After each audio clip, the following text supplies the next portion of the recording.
Sir, ಪೆಹಲ್ಗಾಮಲ್ಲಿ ಭೀಕರ ಉಗ್ರರ ದಾಳಿಯಾಗಿದೆ. ಇದು ಕೆಲವು ದಶಕಗಳಲ್ಲಿ ಪ್ರವಾಸಿಗರ ಮೇಲೆ ದಾಳಿ ನಡೆದಿರಲಿಲ್ಲ. ಇದು ಪ್ರವಾಸಿಗರನ್ನ ಗುರಿಯಾಗಿರಿಸಿಕೊಂಡು ದಾಳಿ ನಡೆದಿದೆ. ಭಾಳ ದುರಾದೃಷ್ಟಕರವಾದಂಥ ಘಟನೆ.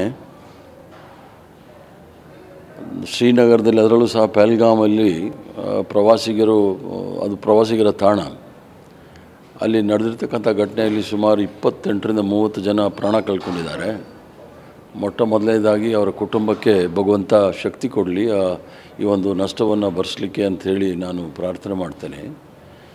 ಜೊತೆಗೆ ಏನು ಉಗ್ರವಾದಿಗಳು ಈ ಒಂದು ಹಲ್ಲೆ ನಡೆಸ್ತಾ ಇದ್ದಾರೆ ಮತ್ತು ಮರಣಾಂತಿಕ ಹಲ್ಲೆಗಳಿವೆಲ್ಲ, ಇದನ್ನು ನಾವೆಲ್ಲರೂ ಸಹ ಖಂಡಿಸಬೇಕಾಗಿರ್ತಕ್ಕಂಥ ವಿಚಾರ. ಈಗಾಗಲೇ ನಮ್ಮೆಲ್ಲರ ನಾಯಕರಾಗಿರ್ತಕ್ಕಂಥ ರಾಹುಲ್ ಗಾಂಧಿ ಅವರು ಈಗಾಗಲೇ ಹೇಳಿದ್ದಾರೆ, ನಾವು ಮತ್ತು ಮಲ್ಲಿಕಾರ್ಜುನ್ ಖರ್ಗೆ ಸಾಹೇಬರು ಹೇಳಿದ್ದಾರೆ, ನಾವು ಸರ್ಕಾರ ಜೊತೆ ಇದ್ದೀವಿ, ಈ ಉಗ್ರವಾದವನ್ನು ಮಟ್ಟ ಹಾಕಲಿಕ್ಕೆ ಏನೇನು ಕ್ರಮ ತೆಗೆದುಕೊಳ್ಬೇಕು ಅಂಥೇಳಿ.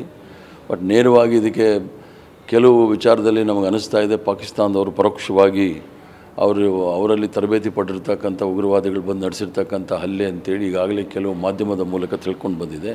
ಆದ್ದರಿಂದ ನಾವು ಆ ದೇಶದ ವಿರುದ್ಧವೂ ಸಹ ಉಗ್ರವಾದ ಪ್ರತಿಭಟನೆಯನ್ನು ನಾವು ಈಗಾಗಲೇ ಮಾಡಬೇಕಾಗುತ್ತೆ. ಸರ್, ಪೆಹಲ್ಗಾಮಲ್ಲಿ ಭೀಕರ ಉಗ್ರರ ದಾಳಿಯಾಗಿದೆ. ಇದು ಕೆಲವು ದಶಕಗಳಲ್ಲಿ ಪ್ರವಾಸಿಗರ ಮೇಲೆ ದಾಳಿ ನಡೆದಿರಲಿಲ್ಲ. ಇದು ಪ್ರವಾಸಿಗರನ್ನ ಗುರಿಯಾಗಿರಿಸಿಕೊಂಡು ದಾಳಿ ನಡೆದಿದೆ. ಭಾಳ ದುರಾದೃಷ್ಟಕರವಾದಂಥ ಘಟನೆ. ಶ್ರೀನಗರದಲ್ಲಿ, ಅದರಲ್ಲೂ ಸಹ ಪೆಹಲ್ಗಾಮಲ್ಲಿ ಪ್ರವಾಸಿಗರ ತಾಣ. ಅಲ್ಲಿ ನಡೆದಿರ್ತಕ್ಕಂಥ ಘಟನೆಯಲ್ಲಿ ಸುಮಾರು 28ರಿಂದ 30 ಜನ ಪ್ರಾಣ ಕಳ್ಕೊಂಡಿದ್ದಾರೆ.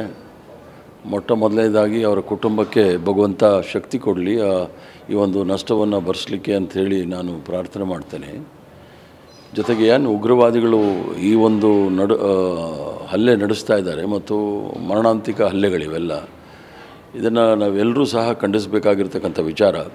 ಈಗಾಗಲೇ ನಮ್ಮೆಲ್ಲರ ನಾಯಕರಾಗಿರ್ತಕ್ಕಂಥ ರಾಹುಲ್ ಗಾಂಧಿ ಅವರು ಈಗಾಗಲೇ ಹೇಳಿದ್ದಾರೆ, ನಾವು ಮತ್ತು ಮಲ್ಲಿಕಾರ್ಜುನ್ ಖರ್ಗೆ ಸಾಹೇಬರು ಹೇಳಿದ್ದಾರೆ, ನಾವು ಸರ್ಕಾರ ಜೊತೆ ಇದ್ದೀವಿ, ಈ ಉಗ್ರವಾದವನ್ನು ಮಟ್ಟ ಹಾಕಲಿಕ್ಕೆ ಏನೇನು ಕ್ರಮ ತೆಗೆದುಕೊಳ್ಬೇಕು ಅಂಥೇಳಿ.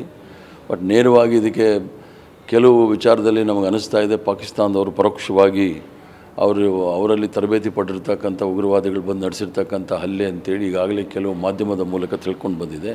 ಆದ್ದರಿಂದ ನಾವು ಆ ದೇಶದ ವಿರುದ್ಧವೂ ಸಹ ಉಗ್ರವಾದ ಪ್ರತಿಭಟನೆಯನ್ನು ನಾವು ಈಗಾಗಲೇ ಮಾಡಬೇಕಾಗುತ್ತೆ.